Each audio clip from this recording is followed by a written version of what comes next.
ఈరోజు ఈ వీడియోలో తులసీదాస్ గారి గురించి ఒక అద్భుత లీల తెలుసుకుందామండి. అక్బరు చక్రవర్తి మన దేశాన్ని పాలిస్తున్న రోజులు అవి. మత సహనానికి పెట్టింది పేరు అక్బరు పాదుషా. కాశీపట్నంలో తులసీదాసు అనే రామభక్తుడు ఉండేవాడు. ఆయన పిలిస్తే హనుమంతుడు పలుకుతాడని అందరూ అనుకునేవారు. దైవానుగ్రహం వల్ల ఎన్నో మహిమల్ని చూపేవాడు. రామమంత్రం ఉపదేశం చేసి ఎందరినో తరింపచేసేవాడు. శారీరక మానసిక రోగాల నుంచి విముక్తి కలిగించేవాడు తులసీదాసు. కాశీపట్నంలో విశ్వనాథుని ఎదురుగా ఉండే రాతి బసవన్నకు అన్నం తినిపించడం, మరణించిన వర్తకుని రామమంత్రంతో బతికించడం, ఎన్నో అద్భుతమైన పనులు చేసి తులసీదాసు రామభక్తునిగా కీర్తిగాంచాడు. ఆంజనేయ స్వామితో తులసీదాసు ప్రత్యక్షంగా మాట్లాడతాడని అక్బరు పాదుషా విన్నాడు. ఆశ్చర్యపడి తులసీదాసును పరీక్షించదలుచుకున్నాడు. వెంటనే మంత్రిని పిలిపించి కాశీ నుంచి తులసీదాసును ఆహ్వానించి తన ఆస్థానానికి పిలుచుకురమ్మని చెప్పి పంపాడు. అమాత్యుడు కాశీపట్నం చేరి తులసీదాసుని దర్శించి భక్తితో నమస్కరించి అక్బరు చక్రవర్తి తమ దర్శనం చేయడానికి ఆతురత పడుతున్నాడని గౌరవంగా ఆహ్వానం అందజేశాడు. తులసీదాసు సమ్మతించి మంత్రి వెంట ఢిల్లీ ప్రయాణమయ్యాడు. చక్రవర్తి ఢిల్లీ నగర పొలిమేరల్లోనే తులసీదాసుకు ఘనస్వాగతం ఇచ్చి రాజనగరకు పిలుచుకొని వెళ్ళి అంతఃపుర భవనంలో విడిది చేయించాడు. ప్రయాణం విశ్రాంతి తర్వాత అక్బరు తులసీదాసుని సమీపించి, స్వామి, తమరు కాశీపట్నంలో చాలా మహిమలు చూపారని, ఎవరి అనుగ్రహం వలన ఆ సామర్థ్యం మీకు కలిగిందో నాకు కొంచెం తెలియపరచండి అన్నాడు వినయంగా.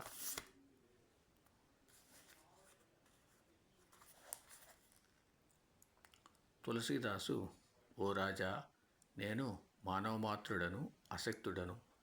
ఈ కార్యాలన్నీ శ్రీరామచంద్రుని దివ్యనామం స్మరించడం వల్ల నాకు కలిగింది కానీ వేరే ఏమీ లేదు అని రామమహిమను కీర్తించాడు.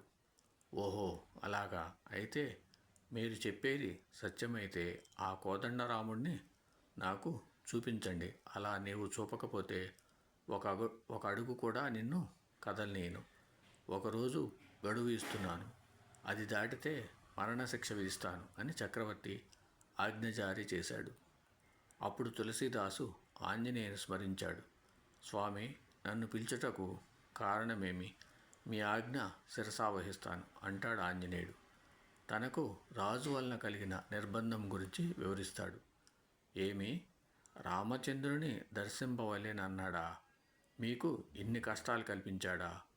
సర్వజగద్రక్షకుడు జగత్ప్రభువు అయిన రామచంద్రుని దర్శనం మానవమాత్రుడైన ఆ రాజుకు అంత సులభంగా దొరుకుతుందనుకున్నాడా అని పలికి వీరహనుమాన్ ఉగ్రరూపంతో స్మరించి 10,000 వానరులను రప్పించాడు. ఒక 4 గంటల పాటు ఢిల్లీ నగరంలో మీ శక్తి సామర్థ్యాలు చూపించండి అని ఆజ్ఞాపిస్తాడు.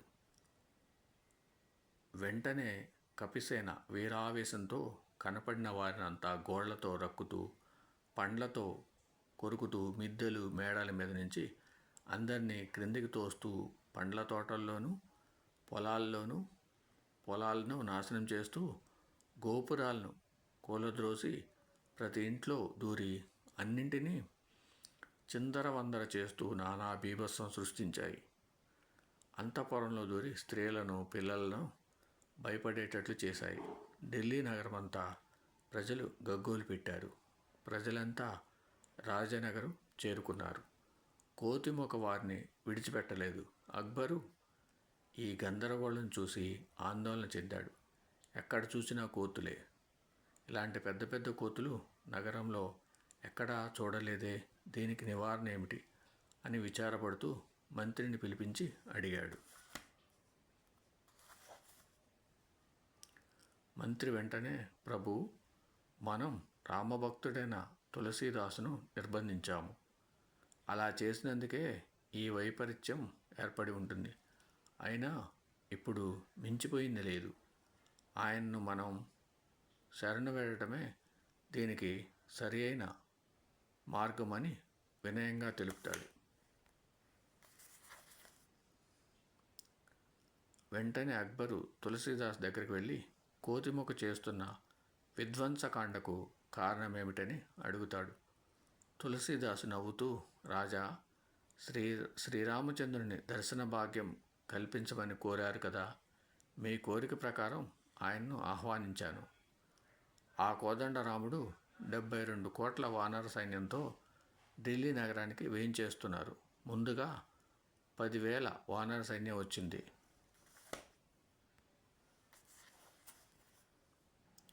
ఇంకా మొత్తం వానర సైన్యం వచ్చాక వెనుక హనుమంతుని వెంట శ్రీరామచంద్రుడు వస్తాడు. కొంచెం ఓపిక పట్టండి, మీకు తప్పకుండా కళ్యాణరాముని దర్శన భాగ్యం కలుగుతుంది అని సమాధానమిస్తాడు.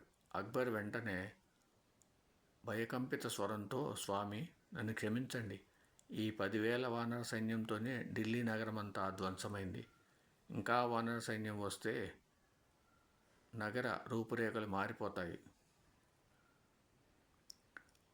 సీతను చూసి రమ్మంటే లంకను కాల్చి వచ్చిన హనుమంతుడు వస్తే ఇంకేమైనా ఉందా? నా బుద్ధి గడ్డి తిన్నది. నా అపరాధం క్షమించండి. మీ దర్శన భాగ్యమే శ్రీరామచంద్రుని భాగ్యం. దయచేసి నాపై కరుణ చూపి ఆ వానర సైన్యాన్ని అంతా వెనక్కి పంపండి అని నమస్కరించి వినయంతో ప్రార్థిస్తాడు. తులసీదాసు వెంటనే వీరహనుమాన్ని స్మరిస్తాడు. వానరులంతా అదృశ్యమైపోయారు. తులసీదాసు మహిమ చూసిన అక్బరు పాదుషా ఆనందంతో, ఇక్కడనే మీరు కొంతకాలం ఉండవలసింది అని తులసీదాసుని ప్రార్థిస్తాడు.